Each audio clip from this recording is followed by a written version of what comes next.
If you didn't already know it, Cardano has NFTs. And in the past week, I even went to the Cardano NFT convention for 2022. Yeah, I know. I left my mom's basement. That was a shock to me too. In today's video, I want to go over what went on in the convention, at the convention, and my time there briefly. Now, as I mentioned, this was the first convention for Cardano NFTs ever.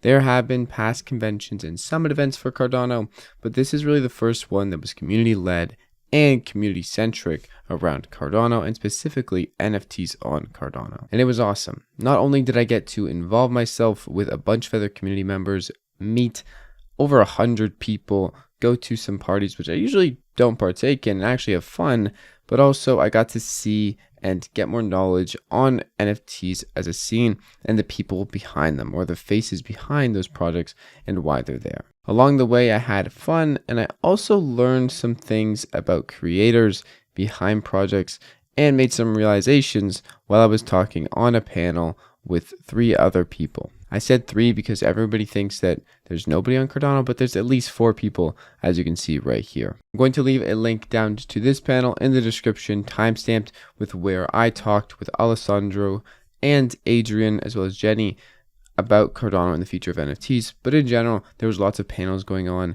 This is a 4-hour live stream with tons of people talking and events. And the event in general was really, really fun. And also an eye-opener for how many people are actually in the Cardano community that are willing to come out to an event like this. I had a great time. I also got to meet Charles Hoskinson and hang out with a ton of people that I've been talking to on Twitter for the past year. But most importantly, there were some things that opened my eyes at this event. First of all, while on the panel, as I mentioned, we talked about the future of Cardano NFTs and really the future of Cardano in general. And the most important part of our future, at least to me that I see now, is not just onboarding new users, but making developer tooling more accessible. So people aren't just going to automatically go to something like Ethereum and build over there. If we want strong products on Cardano to be built, products that essentially bring in users over to Cardano because there's a necessity to use that application, because not because it's built on Cardano, but because rather it does something that no other application can do, then we need developer tooling on a level that never seen before, that someone who is a developer not in the crypto space could come over, understand what's going on, take advantage of it, and build something of a high quality on Cardano that will bring in those users who don't really need to know about the tech or care about it, but rather enjoy the experience they're getting and enjoy the benefits from whatever application that can be natively built on Cardano. Because at the end of the day, not everyone is going to stake their ADA for passive ADA on the Jack stake pool to help decentralize Cardano. A lot of people don't care about that, and most users in general just aren't going to care about that. They want something they can utilize that will help their life and make it better. And the end goal to get there, to onboard more users, is to make something that is a true reality. That is a possibility to have on Cardano. There's applications and use cases now that are being built towards this kind of idea that I'm talking about. Decentralized identities with the Prism, and onboarding people who basically don't have these resources and giving it to them with Cardano's tech and blockchain tech in general. And also there's things like book platforms, unbiased lending and borrowing,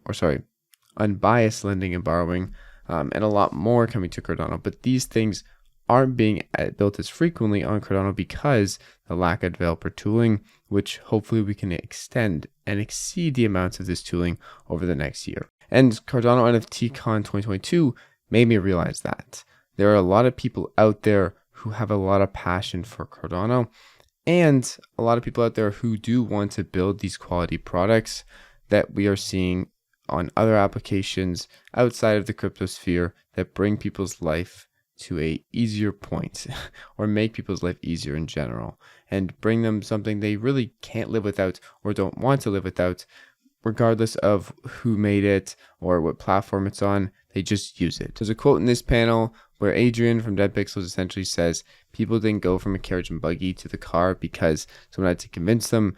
They just did it because they wanted to. It was a better experience, and those are the experiences I hope to see on Cardano. That will be stemmed likely from more developer tooling and making developers have an easier time to make such products, but also it is going to need more users to attract. So it's not a end of the road statement. We don't need no more users, But in general, the convention made me realize that a lot of the things we're doing here on Cardano can also be put towards the efforts of making better tooling for developers and in turn getting more users. And I know that was a bit of a rant. I know it wasn't directly related to the Cardano NFT convention, but in general, if we're talking about proactive things, that's what I proactively learned from going to the convention. There was a ton of booths. I met a ton of people. And if I met you, comment down below. I had a great time there. I hope you guys will be there next year if you weren't this year. And I'll see you guys in tomorrow's video. It's been your friend Jack. Peace out.